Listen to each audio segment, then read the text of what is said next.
वीराना episode 12। घर में Paul और सरिता प्राचीन परिवार की पेंटिंग के सामने खड़े हैं।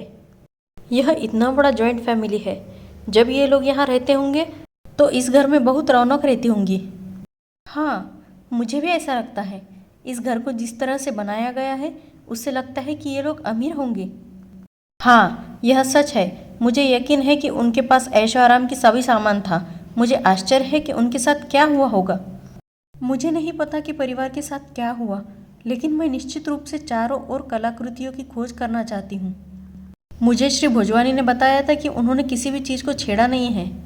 वास्तव में उसने मुझे बताया कि जब उन्होंने मॉल के निर्माण के लिए भवन गिराया था, उस जगह को छोड़कर किसी ने वाड़े को घूमकर देखा तक नहीं, लेकिन अब इसका पुनर्निर्माण किया गया है। मुझे यकीन है कि अगर हम चारों ओर ठीक से घूमकर देखेंगे तो यहाँ बहुत सारे मकड़ी के जाले मिलेंगे।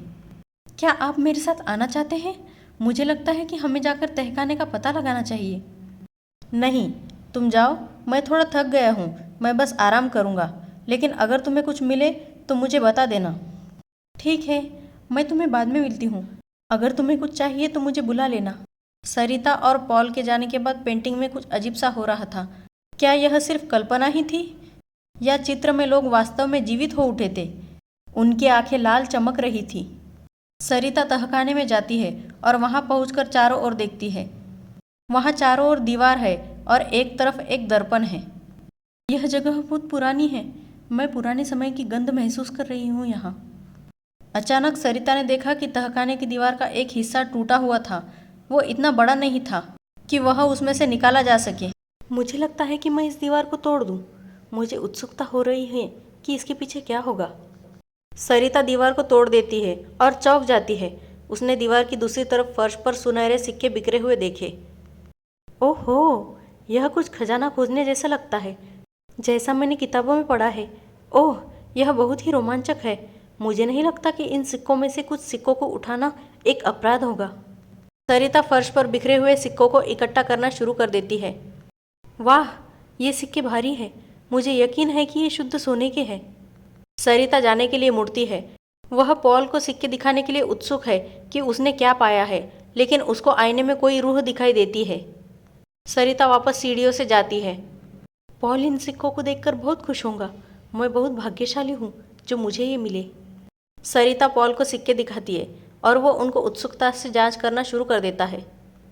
इस डिज़ाइन को देखो, यह निश्चित रूप से 18वीं शताब्दी के है। हाँ, डिज़ाइन भी देखो, ये उसी युग के दिखाई देते हैं। इसी बीच पल्लवी घर वापस आ गई थी और उसने किराने के सामान को रसोई में ही रख दिया और सार्थक को तलाशने चली गई। पर उसे घर खाली दिखता है और चारों तरफ एक भयानक सन्नाटा है। सार्थक को कहीं भी न पाकर पल्लवी के शरीर में सिहरन दौड़ उठी। सार्थक, तुम कहाँ हो? मैं घर में आ गई हूँ। तुम क्या कर रहे हो? पल्लवी को कोई प्रतिक्रिया नहीं मिली। यह सोचते हुए कि वह शायद सो रहा होगा, वह घर में चारों ओर देखना शुरू कर देती है। ऐसा क्या है जो सार्थक का कोई नामो निशान नहीं दिख रहा? अब उसे डर लगने लगा था। सार्थक, तुम कहाँ हो? तुम ठीक तो हो? मुझे आशा है कि सार्थक के साथ कुछ गलत नहीं हुआ होगा। ऐसा होना और उसका चुप रहना बहुत असामान्य है। जैसे ही पल्लवी अलमारी की ओर मुड़ती है, सार्थक छलांग मारता है। पल्लवी सार्थक को देखकर दहल उठी थी, क्योंकि वह शरीर भले ही सार्थक का था, पर ऐसा लग रहा था मानो उसमें कोई और रूह हो। उसकी आंखें चमक रही थी और वह भयानक आवाजें निकाल रहा था। कौन सार्थक? किसे ढूंढ रही हो तुम? सार्थक, सार्थक, तुम्हें क्या हो रहा है? तुम ऐसे बर्ताव क्यों कर रहे हो? सार्थक ने पल्लवी को जोर से धक्का दिया और अपनी शक्ति दिखाने के लिए पलंग को आसानी से उठा लिया। हाँ, मुझे अमानवीय शक्ति महसूस करके बहुत अच्छा लग रहा है। मुझे कोई हरा नहीं सकता। सार्थक, सार्थक, मुझे देखो, क्या हो रहा है? मेरे पास आ जाओ। ये क्या चल रहा है? पल्लवी की आवाज़ सुनने पर सार्थक थोड़ा झिझकता है और उसकी आंखों से वह वैसी चमक धीरे धीरे कम होने लगती है और आंखें वापस सामान्य हो जाती है। वह जमीन पर धड़ाम से गिर जाता है। इधर वाड़े में सरिता आईने के सामने खड़ी है और तैयार हो रही है। वह आईने में देखती है और उसे उसका चेहरा नहीं बल्कि कोई रूह दिखाई देती है। सरिता पल के झपकाते हुए फिर से आईना देखने की कोशिश करती है, लेकिन उसे अभी भी वही रूह दिखाई देती है। यह वही महिला है जो तहखाने के आईने में दिखाई दे रही थी। सरिता घबराकर जोर से चिल्लाती है और जोर जोर से पॉल को पुकारना शुरू करती है। पॉल, पॉल जल्दी इधर आओ, कुछ गड़बड़ है, जल्दी आओ। अपनी पत्नी की डरी हुई चीखें सुनकर पॉल जल्दी से उसके पास आता है। सरिता उसे कमरे में आईने के सामने ले जाती है। प्रतिबिंब दिखाकर कहती है, देखो वहाँ कोई और है।